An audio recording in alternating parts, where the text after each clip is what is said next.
Buenos días. Bueno, pues vamos a seguir adelante con el programa de la jornada. Yo soy Sandra Velarde, vicerrectora de Sostenibilidad, Movilidad y Medio Ambiente de la Universidad de Oviedo. Voy a presentarles a algunos de los ponentes, pues ya han estado aquí desde el principio, pero me acompañan en la mesa, aquí a mi derecha, Pablo Luis Álvarez Cabrero, director general de Calidad Ambiental y Cambio Climático del Principado de Asturias. Buenos días y muchas gracias, Pablo, por estar aquí. José Manuel Moreno Rodríguez, que nos ha impartido ya la interesante conferencia de la primera parte. Ya le conocen. Buenos días, José Manuel. Hola. Fernando González Taboada, que también ahora mismo hemos tenido el placer de escucharlo, compañero investigador de la universidad. Buenos días. José Manuel Rico, corresponsable de la cátedra, codirector. Buenos días también, compañero. José Luis Rodríguez Gallego, el otro codirector. Buenos días, compañero. Gracias por estar con nosotros. Y Ricardo Anadón, miembro del Comité Científico de la cátedra también, compañero, él decía ex compañero, no, yo creo que, bueno, compañero también de la universidad. Buenos días. Por cierto, aunque figura en algún lugar, no soy honorario. No. Soy catedrático jubilado, sin más. Bueno, para nosotros de todas maneras es un honor y te agradecemos muchísimo que estés con nosotros. Y bueno, nada, quiero empezar, por supuesto, agradeciendo al Principado de Asturias el patrocinio, la promoción de esta cátedra y su apoyo para que salga adelante. Y en primer lugar, quiero darle la palabra precisamente a Pablo, como representante del Principado, que nos comente un poco, pues, bueno, cuáles serían las intenciones, los objetivos del Principado cuando hace esta apuesta tan interesante y tan importante con un tema como este en la cátedra. Muy bien, buenos días. Bueno, hechas las presentaciones ya por Sandra, bueno, quiero indicar que el cambio climático pues, ha sido una prioridad en la acción, digamos, política de la Viceconsejería de Medio Ambiente y Cambio Climático. Se han desarrollado muchas acciones en esta materia, la creación pues, de una comisión de acción por el clima, la elaboración del documento de la estrategia de acción por el clima, el registro de huella de carbono, también la creación de la cátedra, incluso en la futura ley de calidad ambiental también la elaboración de unos presupuestos climáticos que deberán incorporar las administraciones en la elaboración de sus presupuestos. Y, digamos, todo esto son una serie de medidas que van, digamos, concentrándose en lo que sería esa estrategia de economía circular. En la estrategia de economía circular se define sobre todo una meta, que es la del conocimiento, y que va asociado a un conocimiento científico básico, también del seguimiento de lo que serían los indicadores de ese cambio climático, de la descarbonización y también de los efectos del cambio climático, y finalmente una apuesta por la innovación en una serie de sectores. Entonces, en materia de conocimiento, lo que precisamos es conocer las proyecciones de esas variables climáticas a nivel regional, incluso subregional.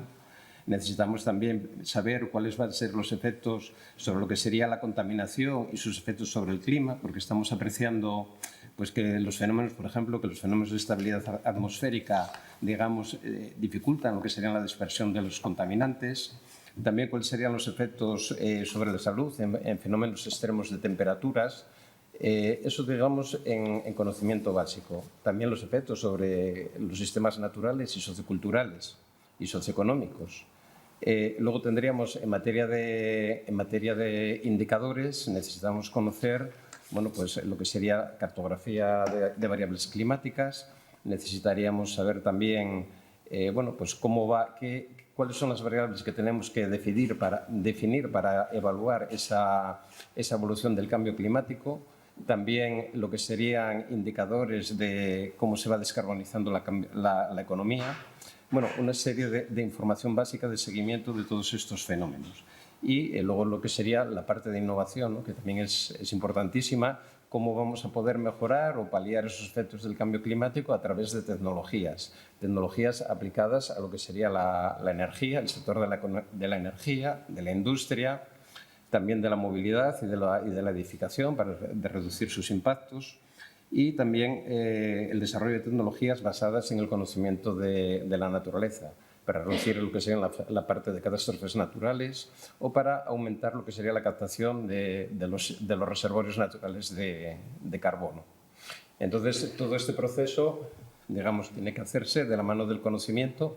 Necesitamos a la universidad y hemos pensado que el instrumento más adecuado pues sería la cátedra, ¿no? Una cátedra que nos dé una interlocución permanente con lo que sería la universidad y un marco de colaboración estable, y que esa cátedra actúe como un catalizador de todo lo que serían las energías de la sociedad universitaria, de manera pues, que lo que son los estudiantes, los doctorandos, grupos de investigación, profesores, puedan colaborar a solucionar y resolver, digamos, este gran problema que tenemos planteado y que se tienen que afrontar. Y yo estoy, digamos, muy satisfecho de lo que es la creación de la cátedra.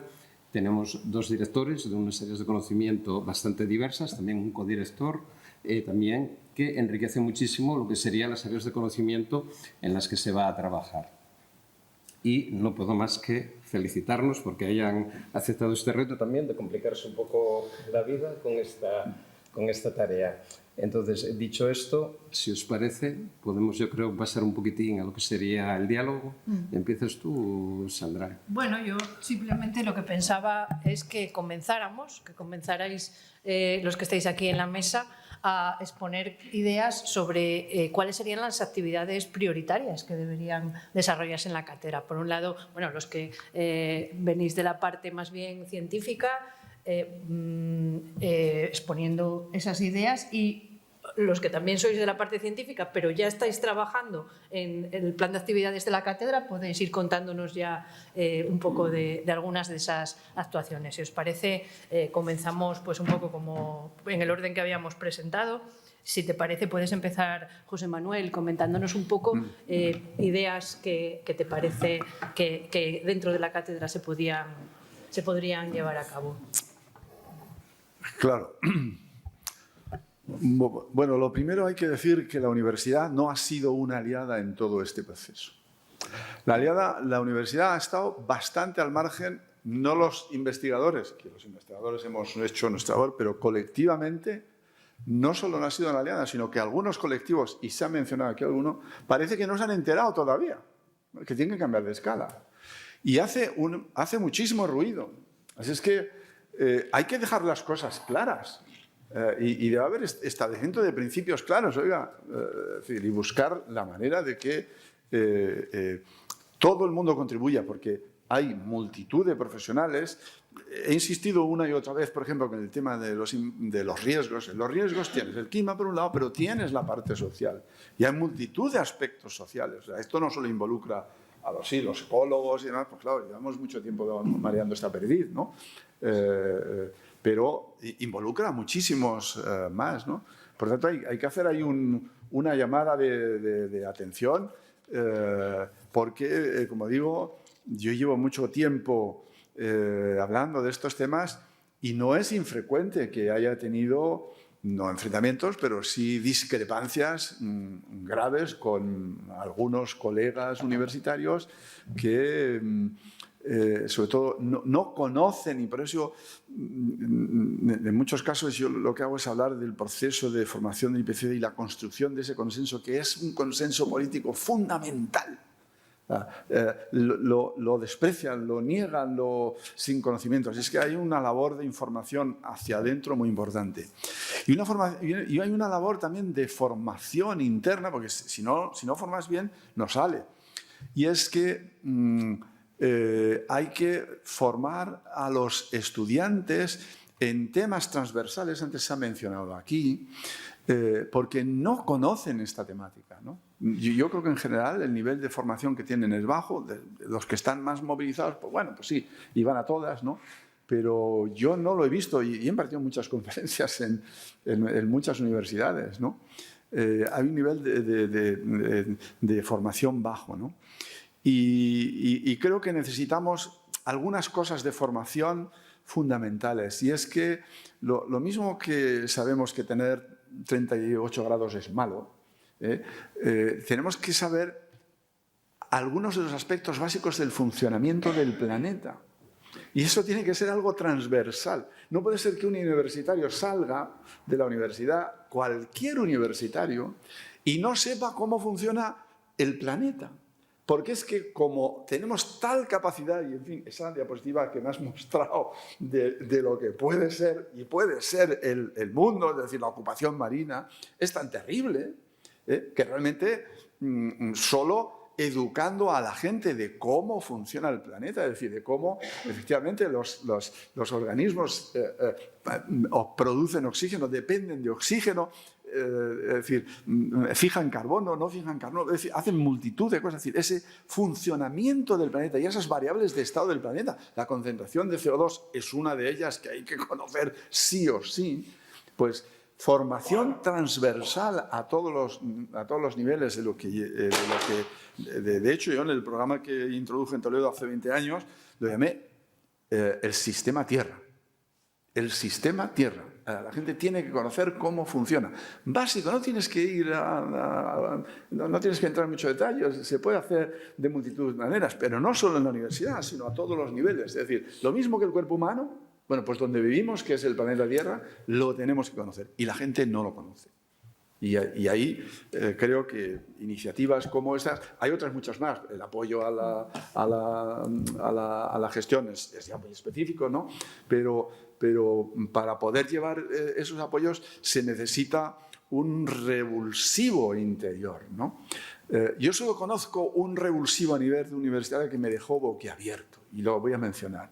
Y fue una universidad jesuita de Estados Unidos, que cuando el Papa dice, hay esto, por cierto, al gobierno español le advertí de lo que venía, diciéndole, ¿por qué nos involucra nuestra máxima autoridad? Y me dijeron, estás loco, Jesús Manuel, ¿cómo el Papa va a hacer eso?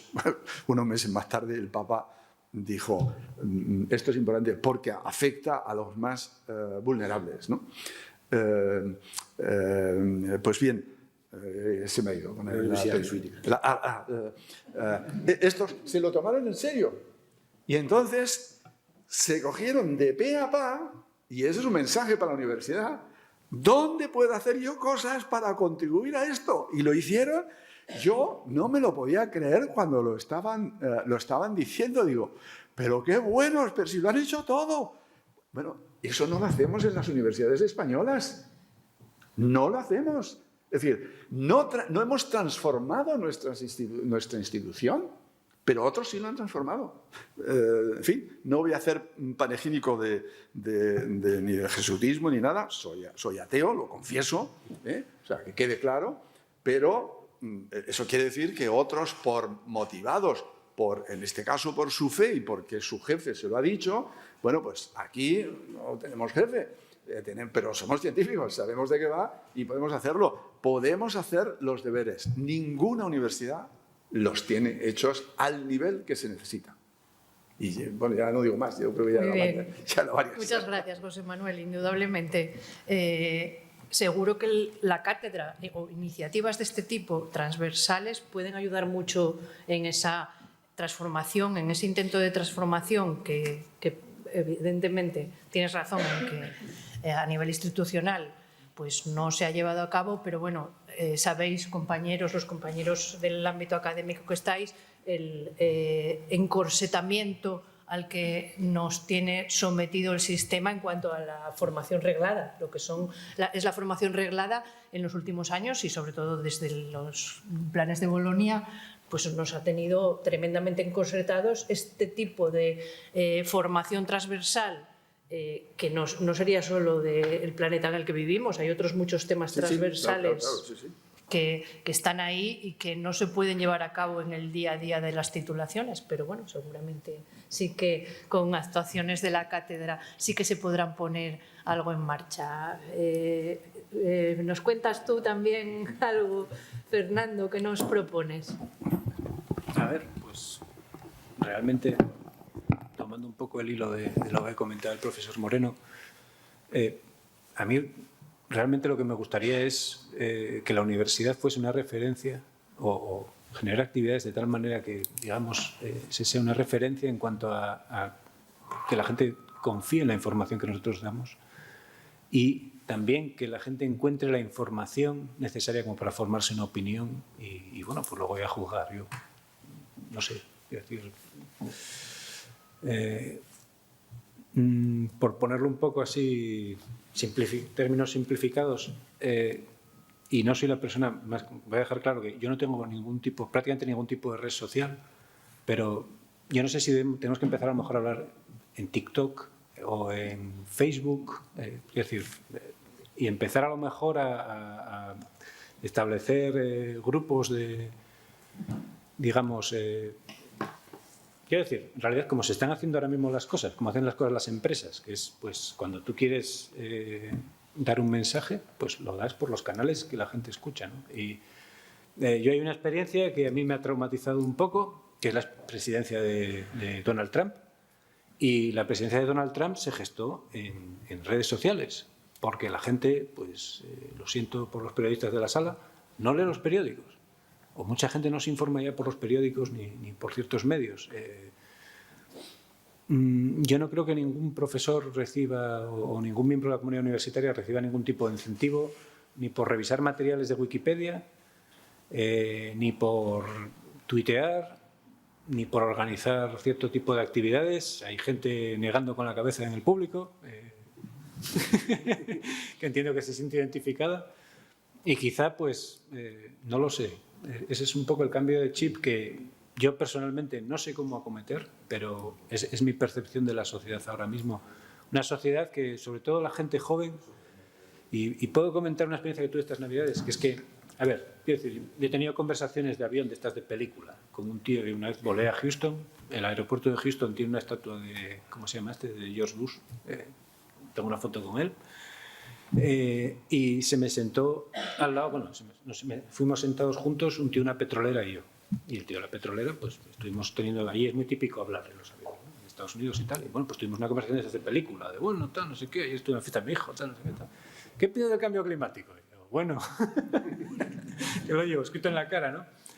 Y tal. Y tuvimos una conversación muy entretenida y fue un poco el tema este de, bueno, pero es que en la antigüedad, en el pasado, cuando los dinosaurios, las concentraciones de CO2, el mundo era caliente, no estamos en... Y claro, uno entiende, pues bueno, pues estos son los frikis de allí, ¿no?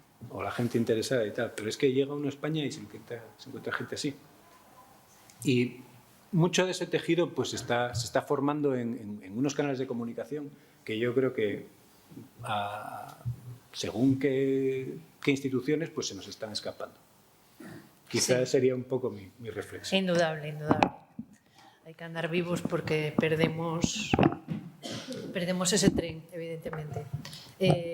Cuéntanos, José Manuel, ¿qué tienes preparado ya? Hombre, la cátedra tiene presencia en redes sociales y está empezando a tener una actividad, por ejemplo, en Twitter. Ya es verdad que luego cuesta crear una red, es bastante complicado porque eso requiere luego un cierto número de seguidores, pero se puede ir haciendo así. Y luego, en la Universidad de Oviedo, hombre, dejadme romper un poco una lanza.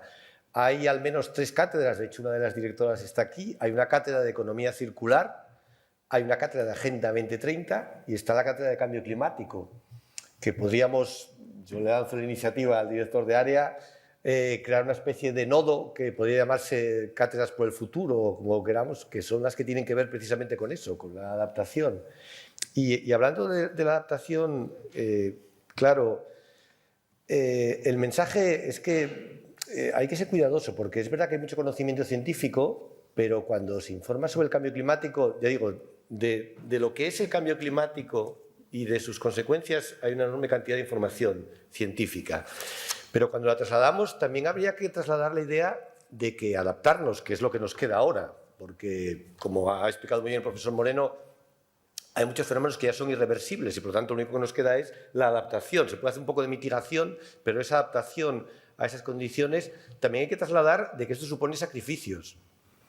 Es decir, esa adaptación al cambio climático no es una cuestión de decir, bueno, pues ya está, adaptémonos. Bueno, adaptémonos supone pues reducir el consumo energético, supone modificar algunos hábitos, supone que los gobiernos hagan inversiones y las inversiones que destinan a esto no lo destinan a otras cosas y, por lo tanto, eso también hace falta trasladarlo. Y no todos los mensajes van a ser positivos, es que no pueden serlo y hay que informar de esa cuestión.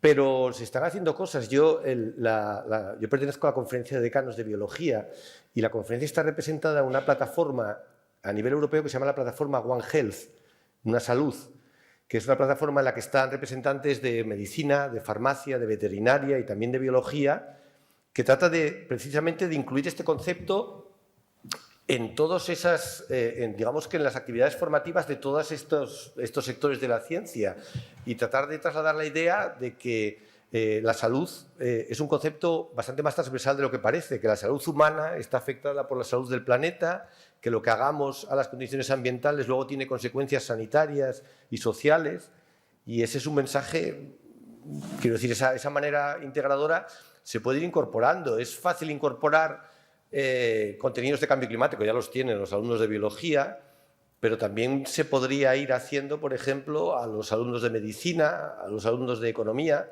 lo mencionó el rector, a los alumnos de derecho. El derecho medioambiental, por ejemplo, más allá de lo que es el mero aprendizaje de las herramientas legislativas, pues no estaría mal que se incorporara algún tipo de... No se puede incorporar a los grados, de verdad, porque están bien corsetados y cada vez que queremos hacer un cambio llega de repente la NECA y una modificación de la memoria de verificación, todos sabemos que es una pesadilla indescriptible. Pero es que hay actividades extracurriculares que no son tan difíciles de realizar. Todos nuestros alumnos hacen prácticas extracurriculares que luego se incorporan a sus expedientes académicos y podemos hacerlo. ¿Qué dificultad hay, por ejemplo, en organizar cursos dentro de las distintas facultades, que es una de las cosas que nos gustaría hacer? Pues eso, un curso de 3, 4, 5 sesiones sobre cambio climático o sobre sostenibilidad para los alumnos de Derecho o para los alumnos de Economía o para que los alumnos de Biología reciban algún tipo de charla sobre Derecho medioambiental. Eso se puede hacer y se puede hacer sin modificar el currículum académico. Y por ahí, ya digo que la parte, yo hoy cuando me entrevistaban de algunos medios decía que los objetivos de la cátedra son 3. Uno es conocimiento científico, bueno, más que conocimiento, organización del conocimiento que ya está disponible, de manera que que esté ahí todos esos trabajos que hay de investigación. Otro es divulgación y otro es formación. Y esa formación no tiene por qué ser formación reglada en sentido estricto. Por supuesto, tienes mucha razón. Y yo añadiría otro ámbito que no mencionaste, que es el de la ingeniería, al que pertenezco yo, y ahora nos va a comentar un poco José Luis también en relación con ese otro campo, porque, bueno, muchos negacionistas andan por ahí también, o han andado. Yo creo que cada vez más van quedando un poco más arrinconados, pero bueno, cuéntanos también, José Luis, que vienes de ese otro ámbito. Sí, bueno, yo vengo de ese ámbito, aunque en realidad casi me siento más cómodo el de las ciencias experimentales, pero bueno, voy a comentar algo sobre esto. Primero estoy, lógicamente, igual que José Manuel, apuntando muchas de las cosas que estáis comentando. Es verdad que en el mundo relacionado con la tecnología, sobre todo en una región con una base industrial tan fuerte como Asturias, hay una tendencia que se percibe incluso entre los alumnos de carreras relacionadas con la ingeniería a considerar los temas ambientales como una molestia, ¿no? Esto ha sido así tradicionalmente y no ha desaparecido del todo, como decía la vicerrectora, esta visión. Y es verdad, y es triste tener que decirlo, que anida entre nuestros departamentos pues mucho profesorado o cierto porcentaje de profesorado que comulga, ¿no?, con esas ideas. Igual que digamos que en el otro extremo también puede haber exageraciones, ¿no? Pongo siempre el ejemplo, que lo tenemos muy, muy vivo, muy cerca, ¿no? Creo que no hay nadie hoy aquí de ellos, del INCAR, ¿no?, el instituto más potente y más prestigioso que tenemos del CSIC aquí en Asturias, que hasta ha cambiado su nombre, ¿no? Ha quitado la palabra carbón para añadirle una O, ¿no? y llamarse carbono, ¿no? Y bueno, lleva... Todo está aparejado a veces cambios incluso en las líneas de investigación que acaban por resultar un poco chocantes, ¿no? Como apartar completamente el uso del carbón incluso para usos que no tienen emisiones de CO2, ¿no? Simplemente por el hecho de que no sea que alguien vea que en mi proyecto use la palabra carbón. O sea que tenemos quizá también por el otro lado excesos. Bueno, eso así como consideración general. Yo, como proponía José Manuel en su charla, una vez hice un experimento a propósito del COVID también y llevé un medidor de CO2 a clase, ¿no? De estos que venden por 20 euros, ya sabéis por dónde, ¿no? Y lo puse allí y es verdad, los alumnos no sabían la concentración de CO2 que tenemos en la atmósfera. No, la desconocían completamente. Claro, en el aula daba 500 o no sé cuántos, porque tantos abrimos las ventanas, al rato se estabilizó y bueno, yo les hice la pregunta de ¿cuánto pensabais que hubiera medido este indicador cuando vuestros padres estudiaban, ¿no? Si vuestros padres a vuestra edad hubieran estado aquí, ¿no? Y no sabían, no eran conscientes de ese aumento. Y sin embargo, la temática del cambio climático está en los medios, en las redes sociales, en todas partes. O sea, que estamos rascando solo la superficie. Esa es la sensación que yo tengo. No sé los alumnos de biología o de otros campos que igual están más sensibilizados, pero esa es la percepción que tengo. Y desde el punto de vista ya técnico, y con esto acabo, creo que no es por devolverle la pelota a la vicerrectora, por supuesto, pero quizá ella también nos pueda contar cosas que me consta que se están haciendo. La universidad ha vivido muy de espaldas, como decía José Manuel, desde el punto de vista de su propia gestión. Es decir, y la Universidad de Oviedo es un ejemplo fantástico de ello, una universidad dispersa, de edificios antiguos, de espacios sobrantes por todas partes. Yo tuve una experiencia años atrás de director de área de infraestructuras y hacíamos informe tras informe que demostraba que nos sobraban la mitad de los edificios. Nos faltaba y era un momento en el que no había una preocupación tan honda como hay ahora. Sí fue un momento de crisis que también obligó a ajustarse mucho el cinturón, pero claro, todos esos informes acababan en un cajón del despacho del rector y no salían de allí, ¿no? Y detectábamos profesorado, departamentos enteros que tenían duplicados sus despachos, sus espacios y demás, y nadie hacía nada para evitar eso, ¿no? Se hizo, me acuerdo, un cambio nimio que fue reordenar el tema de la impresión en los servicios administrativos, ¿no? Donde cada administrativo tenía una impresora en su mesa. Bueno, esto supuso una verdadera hecatombe en algunos casos, con lágrimas. Yo vi a gente llorar porque le quitaban su impresora de la mesa, ¿no? Entonces esto nos da, yo creo, una idea de lo difícil que es a veces pasar de las musas al teatro, ¿no? Esa es la visión que... Por supuesto. Ya has esbozado el problema, José Luis, como buen conocedor de haber estado en ese mismo departamento que ahora gestiono yo. Se llama sostenibilidad, pero claro, es la gestión de espacios e infraestructuras en la universidad con criterios, como no puede ser de otra manera, de sostenibilidad, es decir, con la mayor eficiencia en el uso de los recursos, que son recursos tanto de suministros y servicios como el propio espacio y la propia maquinaria, las propias herramientas. Y sí, es dificilísimo, pero bueno, también apunto aparte de la dispersión del montón de edificios y de que unos son antiguos y otros muy antiguos, también, bueno, apunto a la inversión que se ha dedicado todos estos años. El grado de inversión dentro de los presupuestos de la Universidad de Oviedo es bajísimo, o sea, podría ser pues, en torno a un 1% del presupuesto total de la universidad, lo que se dedica a inversiones para la mejora de los edificios, de las instalaciones, de las infraestructuras. Que debería la universidad dedicar más a inversiones, por supuesto, pero José Luis habla de una época de crisis que le tocó.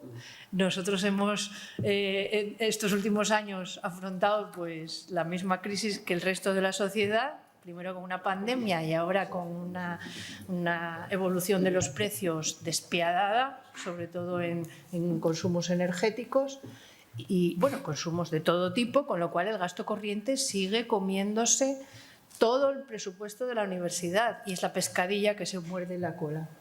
Si no dedicamos inversiones a mejorar en la eficiencia, en la gestión de los recursos, pues va a ir todo pues, a peor, iremos agravando el problema. Estamos en ello, como seguro que en aquella época estabais en vuestro vicerrectorado, lo estamos ahora y, por supuesto, tenemos planificadas actuaciones, pero ya apunto a que no va a ser con fondos propios porque eso va a ser completamente imposible y lo que sí que estamos viendo es que la vía es por la colaboración público-privada.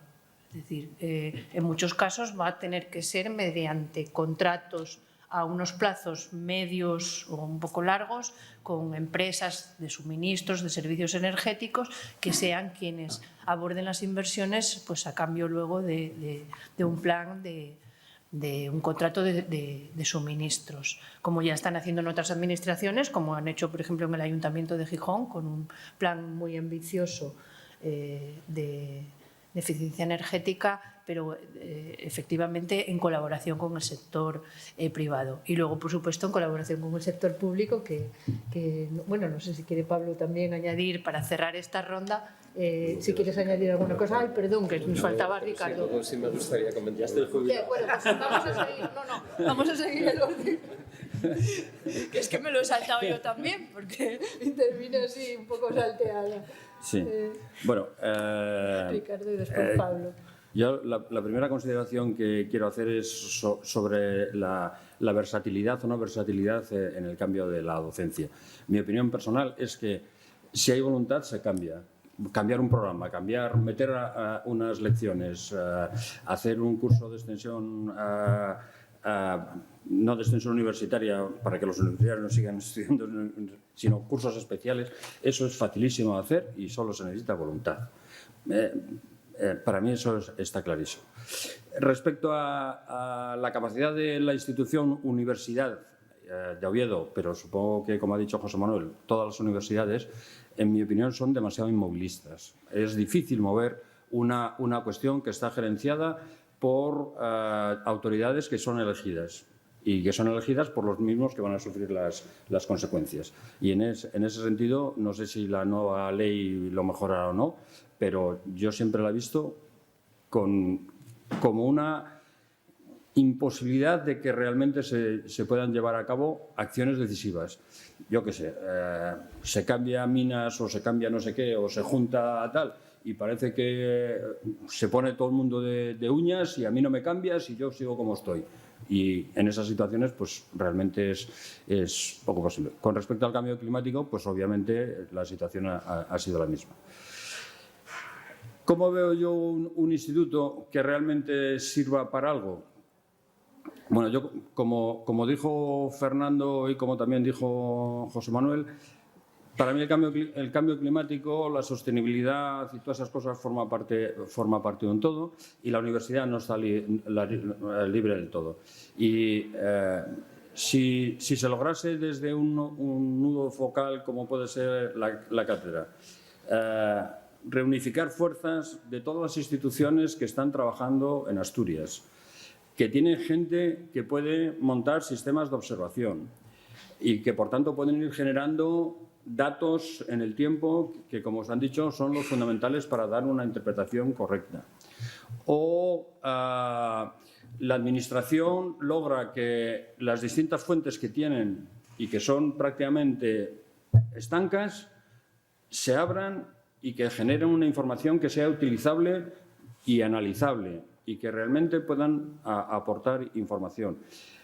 Me parece que sería ya un avance sustantivo, muy sustantivo, porque al final disponer de datos está bien, disponer de personas que sean capaces de analizar de manera inteligente y razonable los datos es mucho mejor y la cuestión que le quedaría a la universidad es cómo selecciona personal que venga a cubrir distintos campos que tienen que ver con el clima, que son todos, para focalizarlos en un esfuerzo común y con intercambio de opiniones. Y si eso no se logra, mi opinión es que el efecto, la actividad será baldía. Podrá haber mucha muy buena voluntad, pero si no se logra que realmente se junte eso y que además se alíe con las comunidades vecinas que están sometidas a los mismos tipos de procesos y a los mismos tipos de cambio y se intercambien opiniones y datos y que se generen estudios regionales y cosas de esas, me parece que no se daría un buen paso. Se gastaría el dinero, se podrían hacer muchos esfuerzos, pero no se lograría que realmente se generara una información y se transmitiera una información razonable.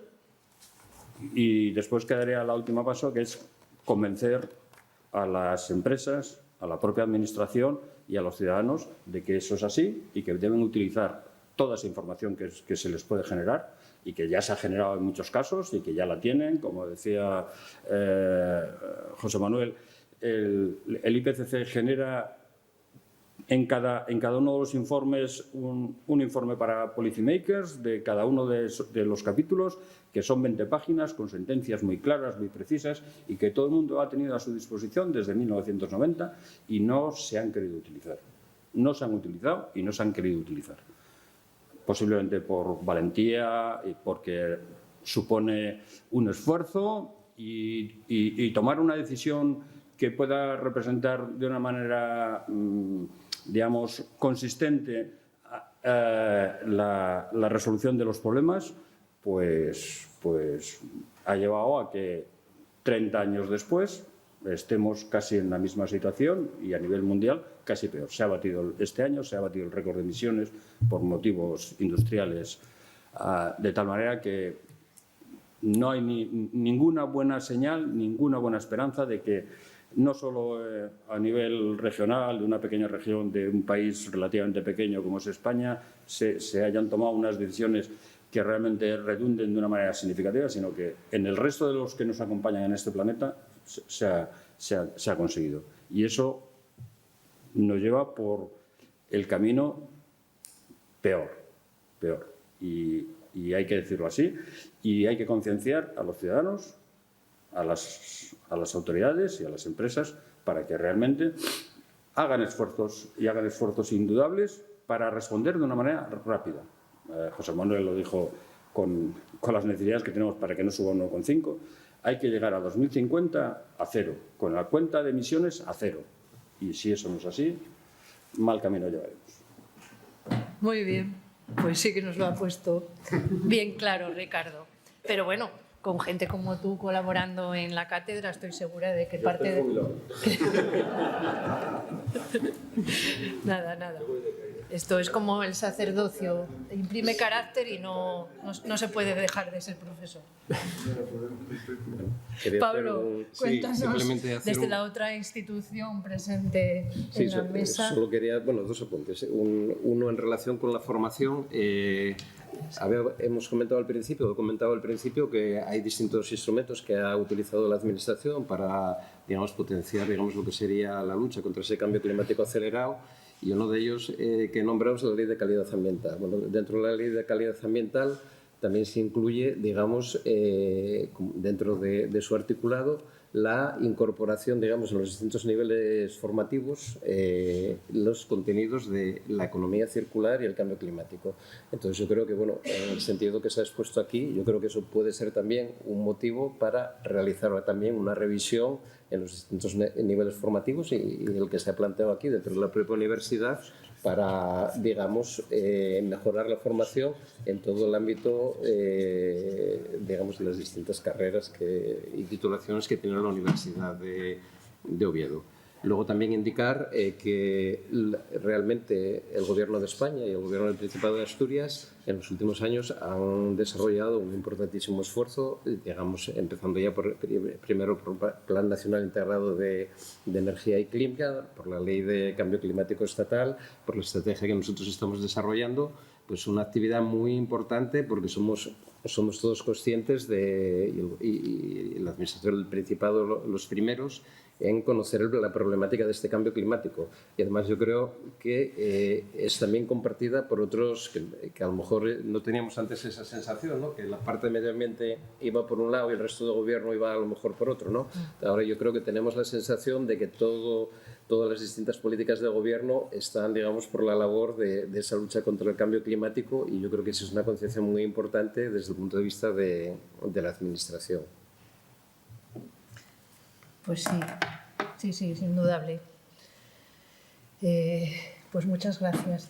Yo quería añadir, antes cuando comentasteis lo de que hay varias cátedras ya sobre la temática, añadir, ahora ya no está la alcaldesa con nosotros, pero el Ayuntamiento de Gijón ha hecho también desde hace muchos años una apuesta importante en ese sentido, y dentro del convenio que tiene con la universidad ya son 4 las cátedras que financia, todas ellas relacionadas con diversos aspectos de la sostenibilidad.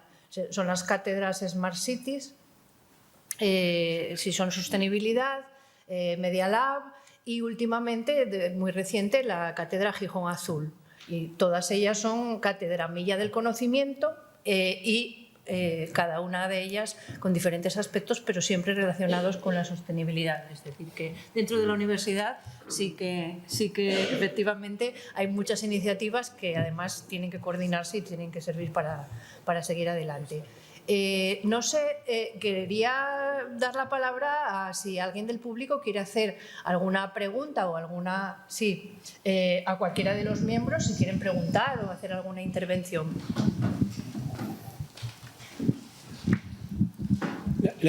Comentarios breves, tampoco me voy a enrollar. Primero, desearos lo mejor sobre la cátedra, que avance a ser posible en línea con las propuestas e intervención de Ricardo, que llevamos haciendo muchos años, entendiendo que sobre esto ya conocemos mucho. Es decir, aunque hemos tenido problemas con el ordenador, no habría tampoco dificultades de explicarlo, porque voy a casa un momento y traigo los acetatos, pongo los proyectos a la pantalla y vale lo mismo que explicaba en el año 1990 que en este, porque en esto no avanzamos nada.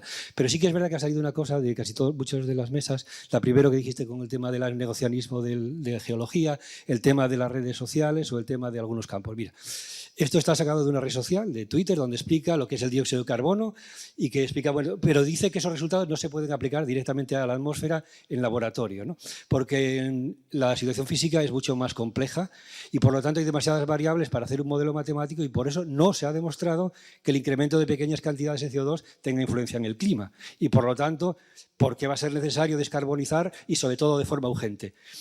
Esto puede ser minoritario, pero es en una red social de la escuela de ingenieros y ingenieras de minas, que a lo mejor solo representa la idea de una dirección escrita por un becario, pero que está presente y está escrito y lo puede cualquiera. O sea, es decir, es máximo negacionismo climático de una universidad técnica y experta de este país, y evidentemente hecho, pues bueno, por lo que puede superar para el cierre de las centrales térmicas, ¿no? Yo creo que dar el salto y olvidarse de estas historias y no tener una visión más global, yo creo que nos lleva a la inanición después de 30 años de conocimiento de lo que el problema que tenemos encima de la mesa, y con costes económicos reales, pero que los de no acción, lo dicen ya economistas no ambientalistas, siempre van a ser muchísimos mayores, ¿no? Por eso, nada, desearos que funcione lo mejor posible y que avance en la línea de las ideas que también ha puesto Ricardo, que llevamos mucho tiempo también trabajando juntamente. Gracias. Bien, muchas gracias. José Luis, ¿quiere...? Justamente al hilo de lo que se ha comentado. Bueno, Nieves y yo, como somos ingenieros de minas, pues estamos un poco cansados ya de recibir lo mismo, pero en parte es bien merecido, no por culpa nuestra, ¿no? De otras personas. Y yo creo que eso es una muestra perfecta de lo que ya se ha dicho aquí. A mí me gusta mucho el adagio ¿no? de Machado, de distinguir las voces de los ecos.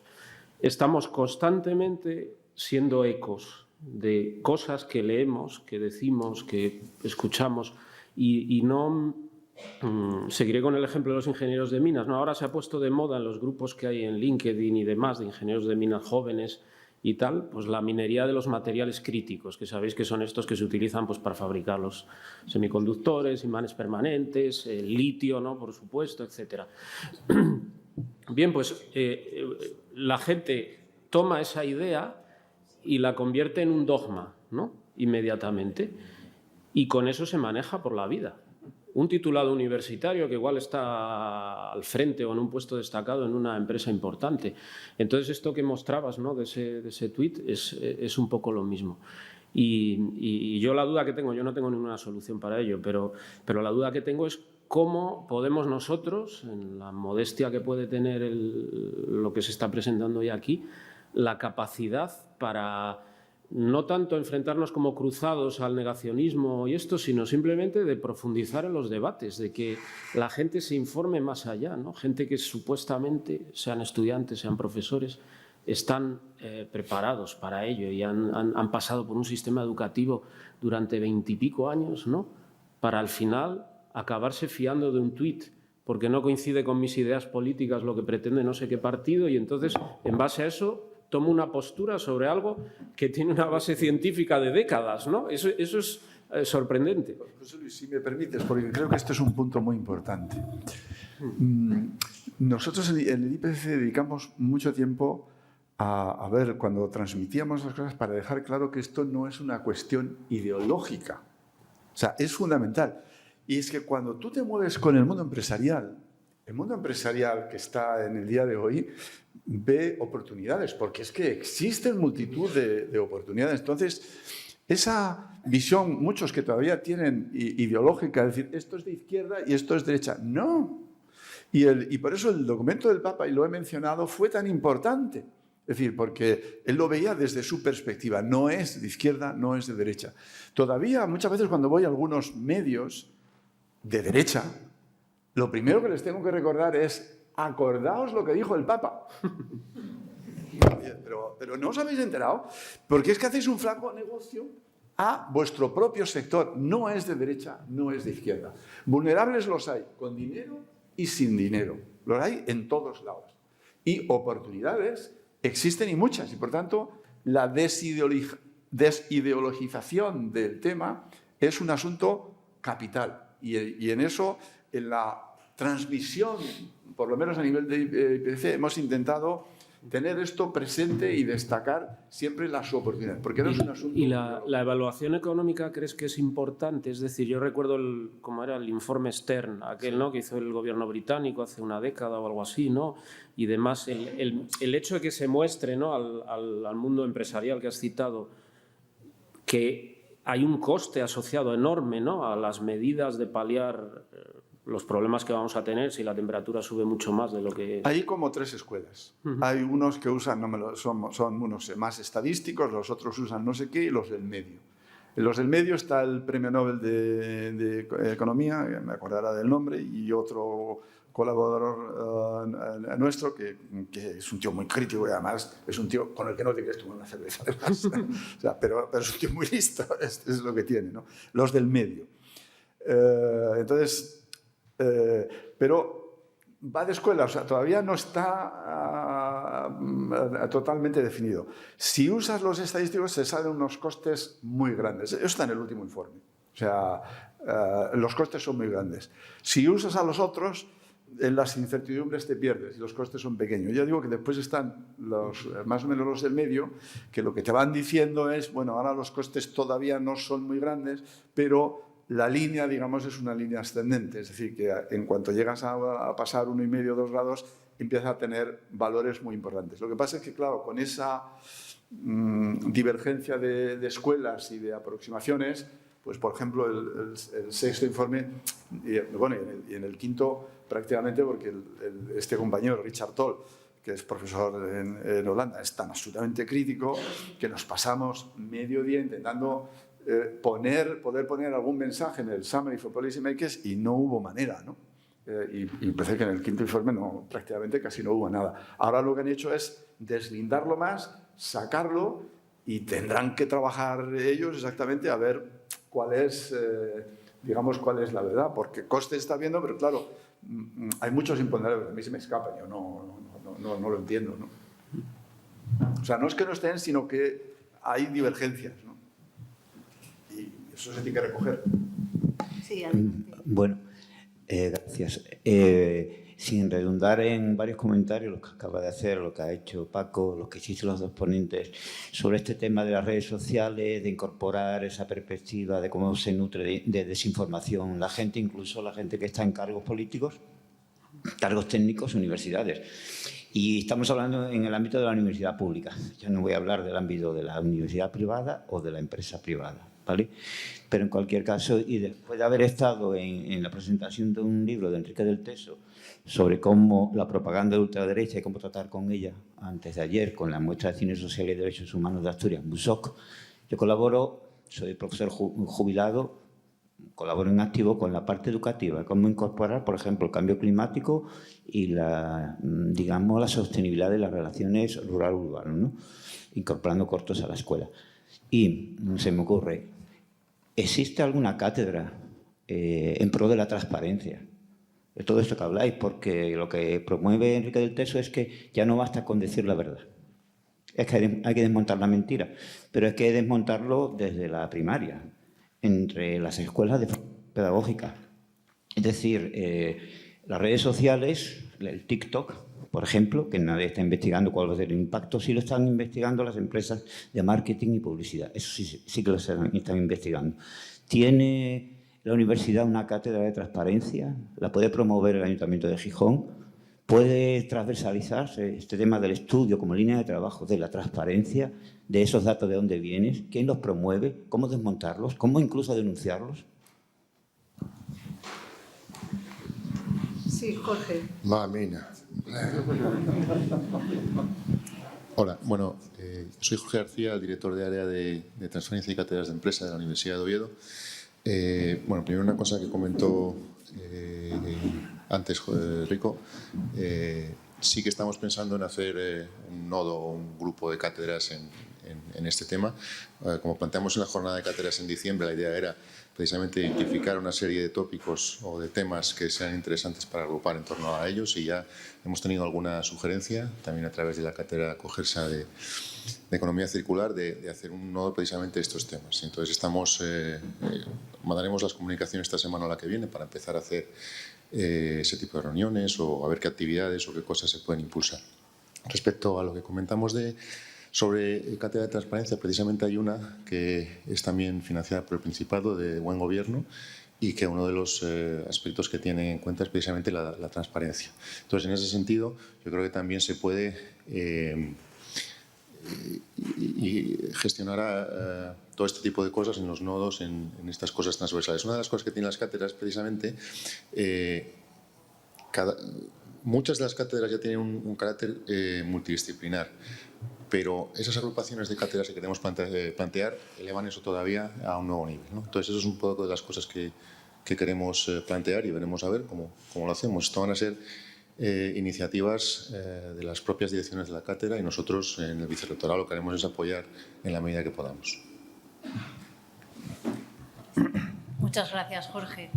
Si me dejas una brevísima intervención que va en el mismo sentido con la que empecé.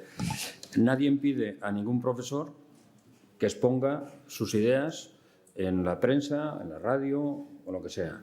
Y yo lo que echo de menos es que no haya una implicación personal del profesorado, que es consciente de ese tipo de cuestiones.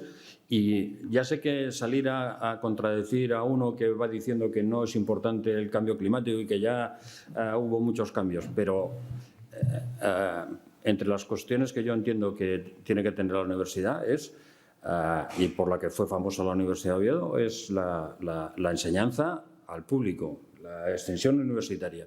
Y extensión universitaria es dar una opinión sensata y razonable de las cosas. Y eso los profesores universitarios deben hacerlo con mayor frecuencia. No hay presencia, igual que tampoco hay casi presencia de científicos españoles en el IPCC y cosas de esas. Es muy mínima, porque tampoco se valora, tampoco se considera que eso es una cuestión que sea valorable en la actividad de un profesor universitario. Su productividad. Sí, Sandra, si me permites, yo creo que uno de los retos que tenemos en la cátedra es dar voz e implicar a la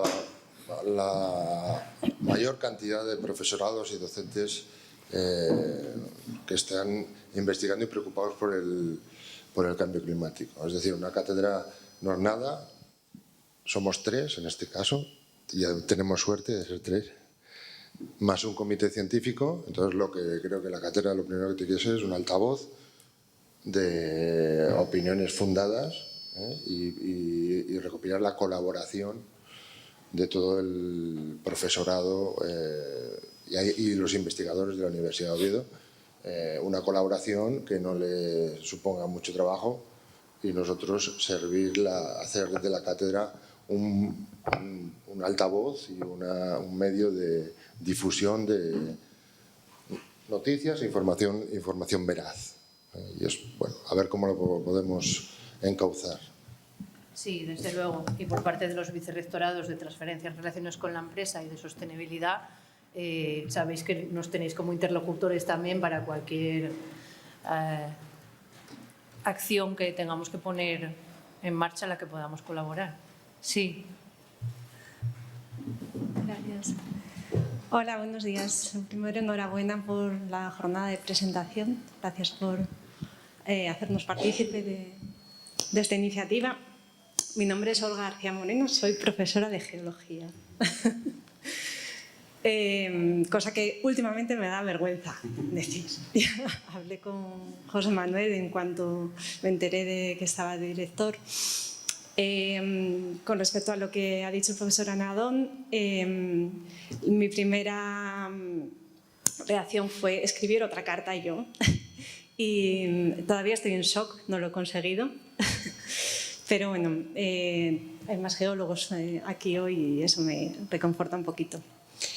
Yo llevo desde el año 2014 dedicándome a esas actividades de las que estáis hablando, que no se reconocen como parte de esa acción que los científicos podemos hacer para acercar a la sociedad el cambio climático, que es todo el tema de la divulgación.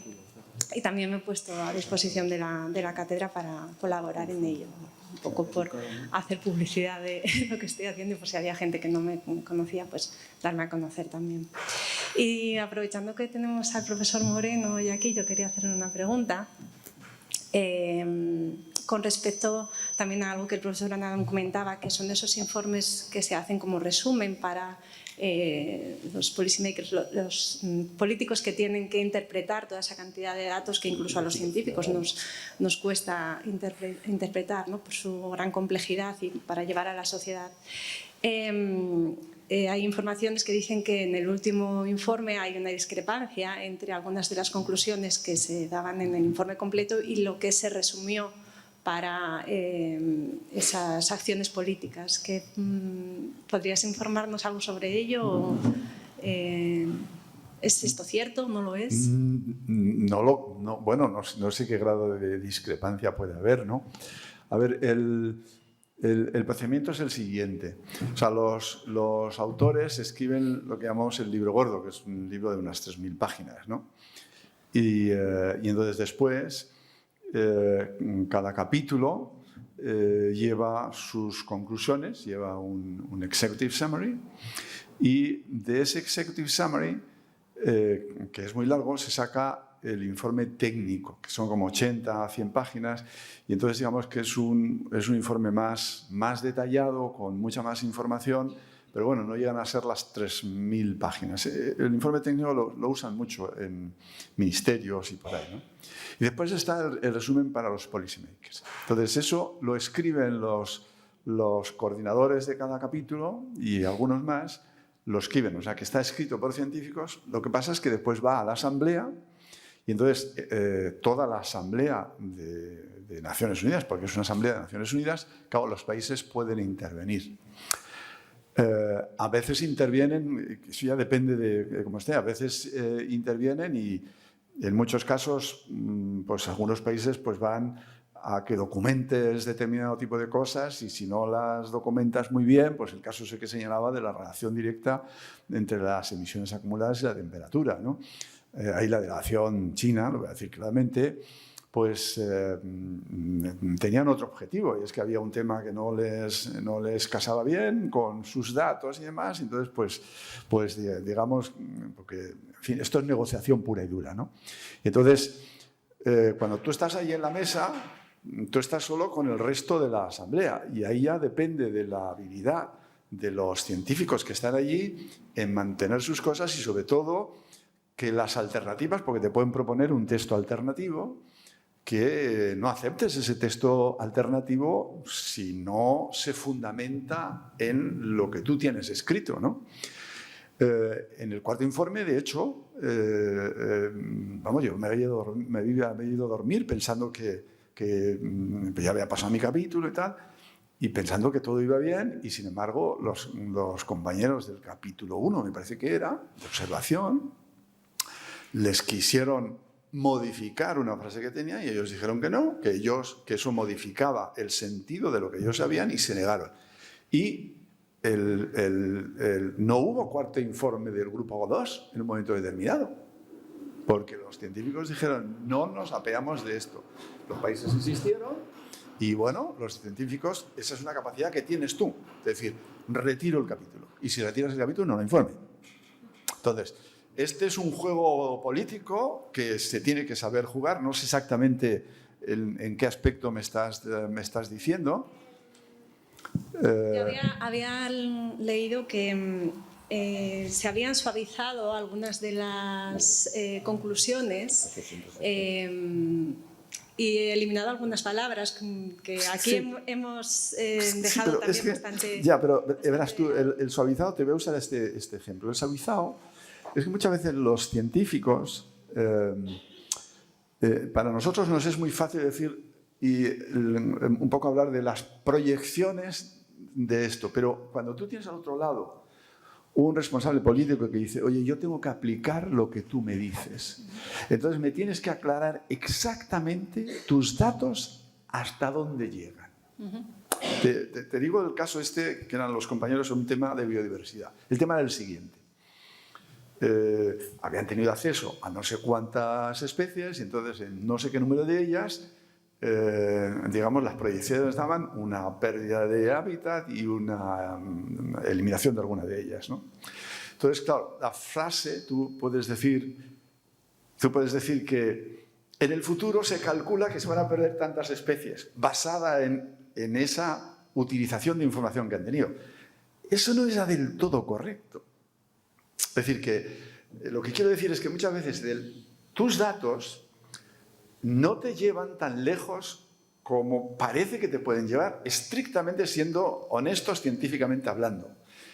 Y ahí a veces en el plenario, si hay alguien que dice, bueno, es que si tú me dices que el tan porcentaje de especies, a mí me obligas en mi país, que yo tengo no sé qué, y resulta que yo tengo que hacer no sé cuánto. Entonces, ¿eso se aplica a mi país también? Claro. Ya cuando te hacen esa pregunta, dices, bueno, un momento, a ver, ¿de qué sitio he analizado yo? ¿Hasta dónde puedo llegar?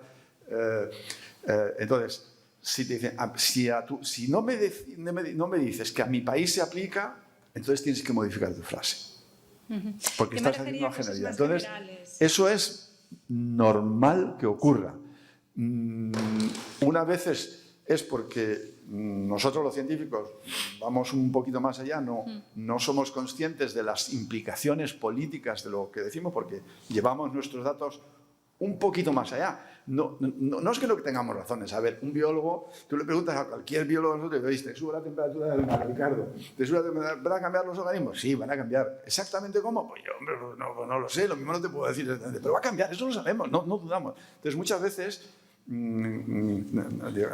podemos ir un poquito más allá de eso. Entonces, ese mínimo común denominador que termina siendo el resumen para los policy makers, yo lo he ido viendo de manera muy distinta con el tiempo. Y lo he ido viendo como un activo formidable, porque entre otras cosas lo que te digo, al final del día está aprobado por todos. Los que venden cosas tintas en botella que nos bebemos y los que venden cosas negras en barril. También lo aprueban. Y son muy difíciles, porque eso sí, esos les pagan, en fin, lo mismo que pagan a los del fútbol, te aseguro que pagan perfectamente a los negociadores que llevan allí, que son extraordinarios.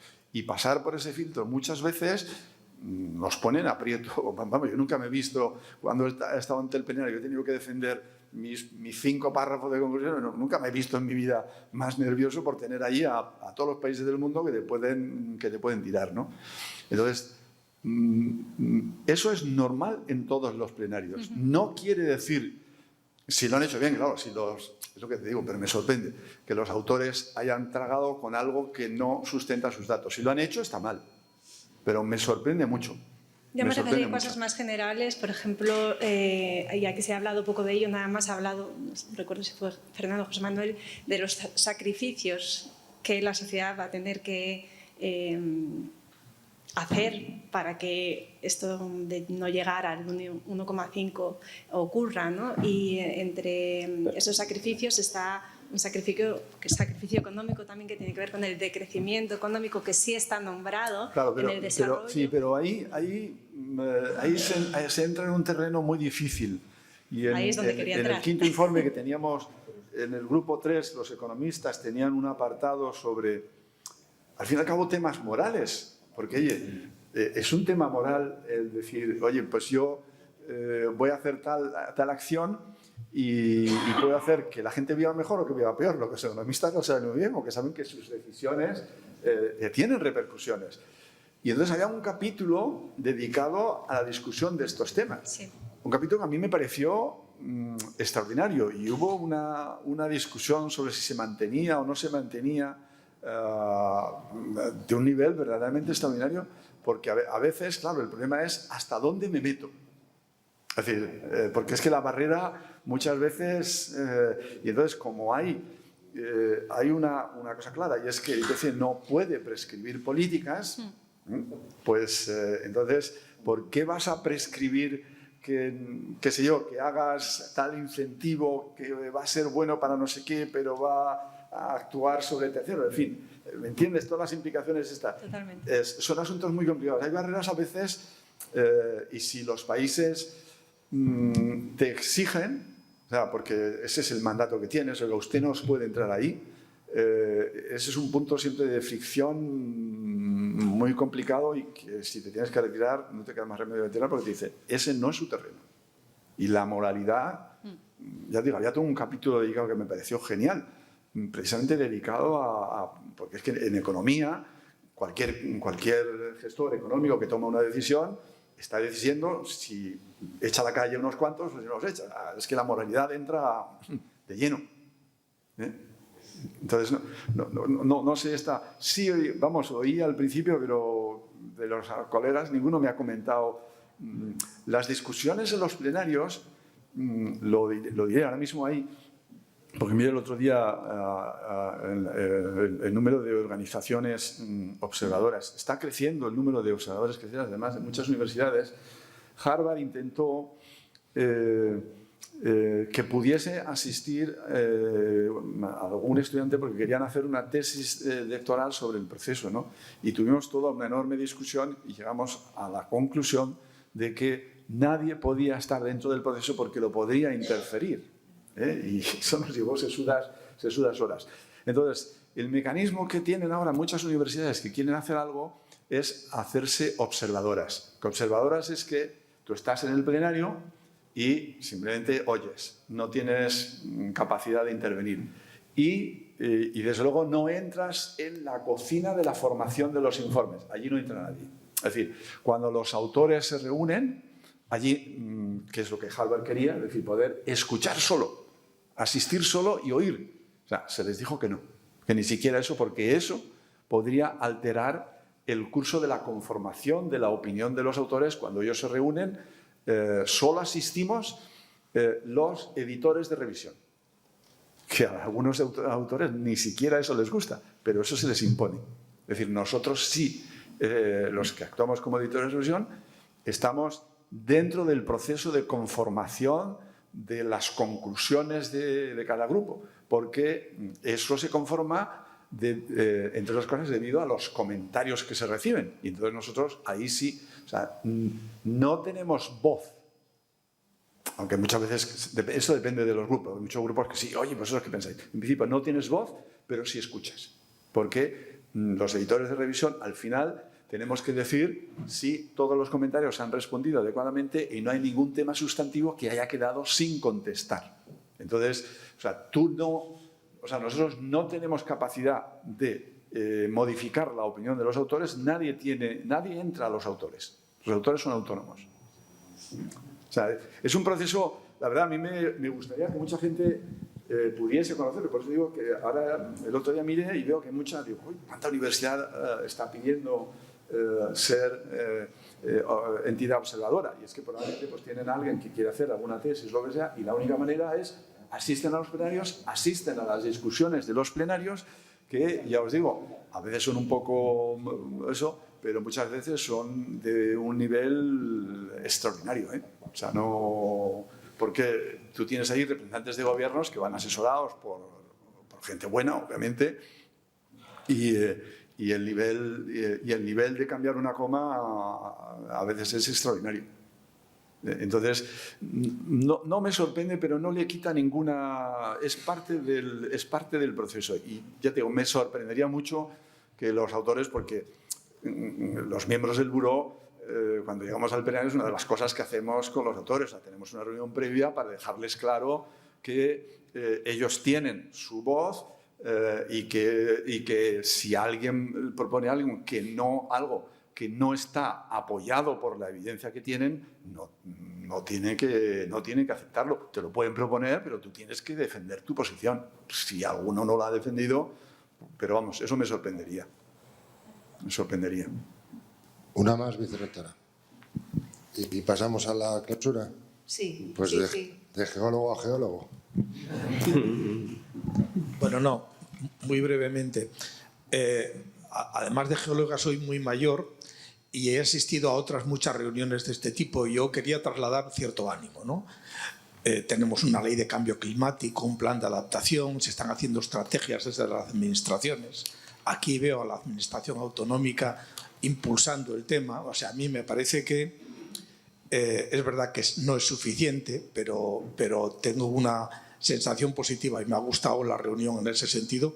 Y lo único que quería es dos cosas. Una, darle las gracias a la Administración Autonómica por dar este paso, a la universidad por recoger el reto y apuntar una posibilidad, ¿no?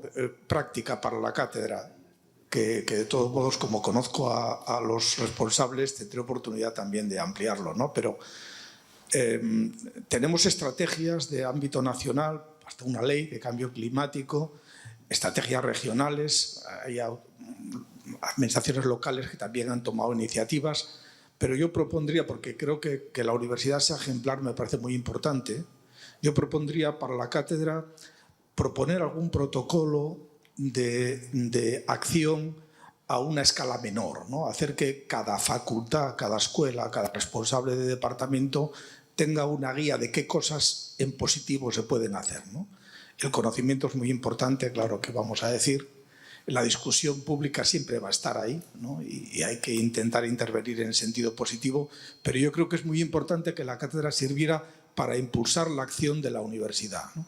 Y no únicamente exigiéndole al rector que se ponga las pilas, sino proponiendo acciones positivas a todos los niveles de decisión, incluso los inferiores, ¿no?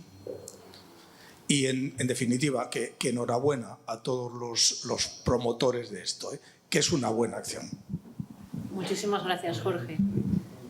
Pues sí, la verdad es que estaría muy bien que esta cátedra y otras también hicieran esa labor, y seguro que también les harían más caso sus propios compañeros que si voy yo y lo digo, o si va José Luis y le quita la impresora y llora, pues lo mismo que cuando yo digo que un profesor no puede tener 3 despachos en los 3 campus, efectivamente. Pero bueno, si nos podéis ayudar en las cátedras desde esa otra, desde el lado de los compañeros, pues por supuesto. La cátedra de cambio climático no ha solicitado espacio alguno. Bueno, lo miraríamos con cariño, ¿verdad, Jorge? Lo miraríamos con cariño si fuera necesario. Hablaríamos también con Jorge Martínez, que también anda por ahí por Mieres, echándonos una mano en coordinar todos esos temas. Bueno, pues nada, es que nos hemos ido muchísimo ya de tiempo. Pero nada, cerramos esta parte agradeciendo, por supuesto, a todos los que habéis participado, al público también. Y bueno, vamos ya entonces a pasar a la clausura.